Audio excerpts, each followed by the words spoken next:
Puji Tuhan, Salam. Kita kembali dalam renungan Betani Kebumen. Hari ini kita akan berbicara tentang cara berpikir.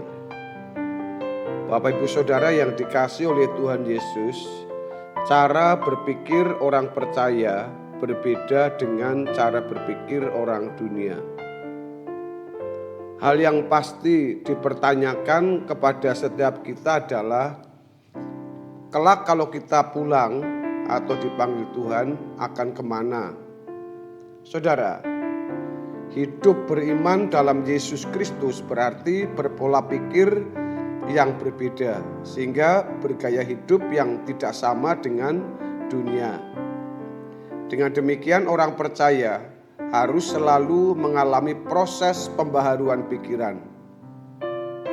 Proses pembaharuan pikiran itu akan membuat gaya hidup seorang anak Tuhan semakin berbeda dengan gaya hidup anak-anak dunia. Kenyataan ini tidak mudah dapat dihindari. Kalau gaya hidup seorang Kristen tidak berubah seperti yang dipolakan oleh Tuhan, maka ia bukanlah orang Kristen sejati, tetapi orang Kristen palsu. Demikian dikatakan dalam kitab suci bahwa gandum bercampur dengan lalang tumbuh bersamaan.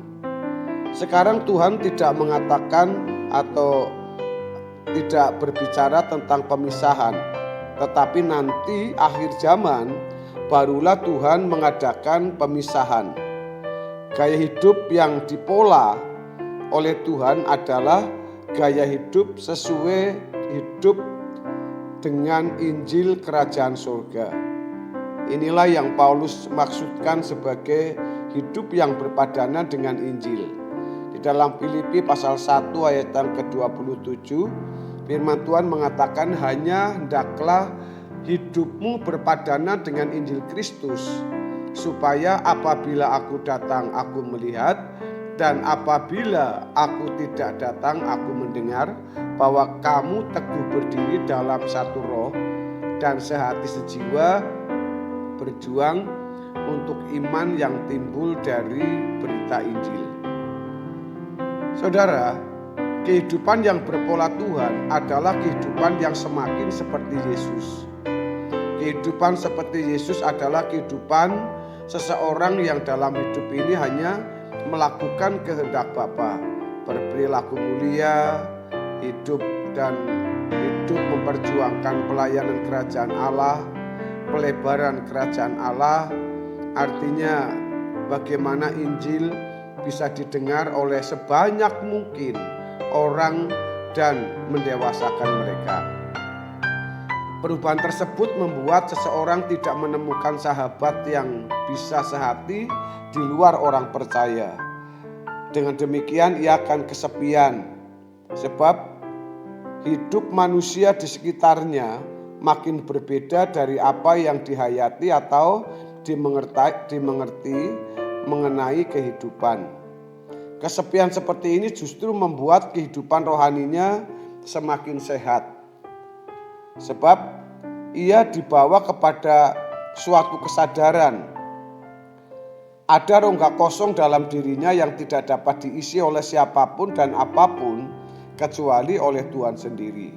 Kalau ia merasa bahwa dunia sekitarnya semakin berbeda, sekarang yang berubah bukanlah orang lain atau dunia sekitarnya, tetapi dirinya sendirilah yang semakin berubah. Saudara-saudara yang dikasihi oleh Tuhan Yesus, hal ini yang membuat seorang anak Tuhan yang bertumbuh secara benar di dalam Tuhan tidak bisa lagi akrab dengan teman-teman lamanya yang tidak mengenal kebenaran. Bahkan kadang-kadang dengan saudara, keluarga dekat sendiri ia merasa asing. Jadi kalau seseorang masih bisa akrab dengan orang yang tidak takut Tuhan, sangat besar kemungkinan ia belum bertumbuh secara benar di hadapan Tuhan. Kesepian seperti ini adalah kesepian kudus yang mendorong seseorang makin mencari Tuhan dan bersekutu dengan saudara seiman yang seroh. Baginya ke gereja bukan lagi kewajiban, tetapi kebutuhan. Sebab di sana ia menemukan orang-orang yang bisa diajak sehati. Perubahan-perubahan oleh kuasa firman atas seseorang akan membuat seseorang tidak merasa nyaman hidup di bumi. Ia melihat ketragisan hidup ini. Namun demikian, ia tetap bisa menikmati semua berkat yang Tuhan sediakan.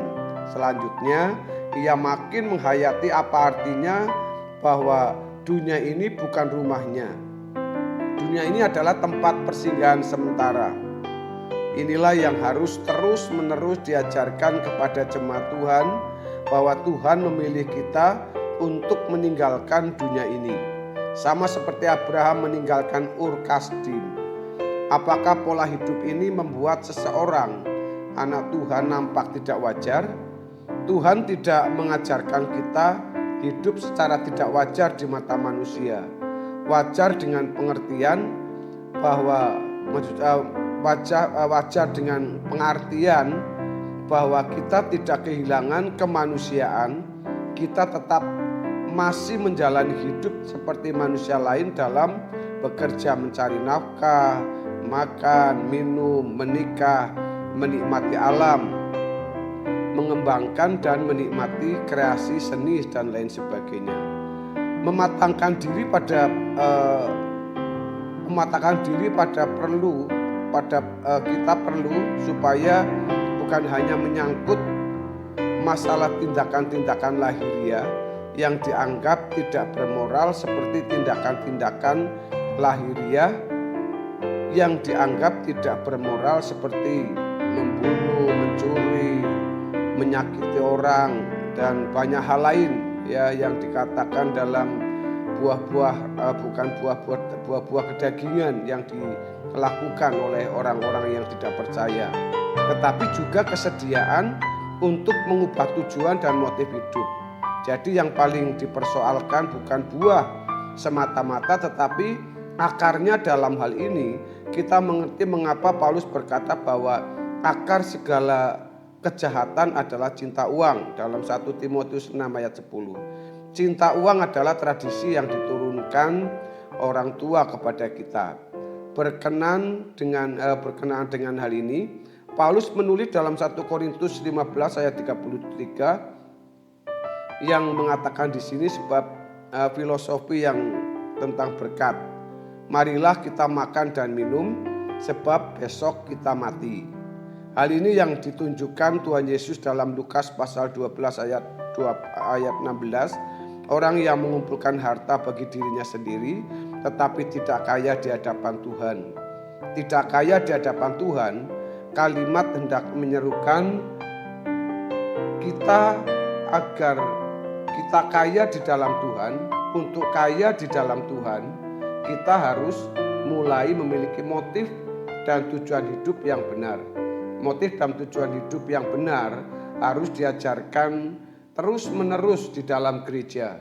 Ini bukan sekedar membantu pelayanan gereja, terlibat dalam aktivis gereja, dan berbagai kegiatan rohani lain yang kita golongkan melayani Tuhan, tetapi menyangkut seluruh irama hidup setiap hari. Di dalamnya Tuhan akan mengajar orang percaya.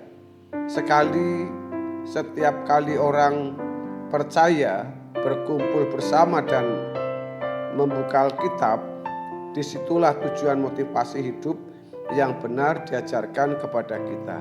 Jadi kehidupan yang berpola Tuhan adalah kehidupan yang semakin seperti Yesus, yang memiliki cara berpikir yang berbeda, yang karenanya seseorang harus selalu mengalami proses persembahan pikiran. Ingat, dan harus diingat-ingat, kita menumpang di bumi dan pulang tidak membawa harta benda loh. Tetapi pulang kita hanya akan membawa pertanggungan jawab. Pertanggung jawab apakah yang selama kita dibuat atau kita perbuat selama kita hidup di bumi. Manusia makhluk yang memiliki kesadaran kekal. Sebenarnya setiap orang sudah mengetahui bakatnya, pulangnya kemana, dan dari cara hidup hari-harinya, bagaimana terhadap sesama. Waspada kesadaran saudara ada di danau api. Ya, kita harus hati-hati saudara. Maka berubah menjadi berkodrat ilahi, maka kita akan pulang dan pasti saudara yang sudah berubah dalam kodrat ilahi, pulangnya akan ke surga. Bukan cuma diselamatkan, tapi kita masuk surga.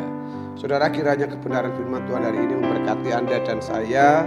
Saya terus berdoa saudara sehat, diberkati, disertai dan dilindungi oleh Tuhan.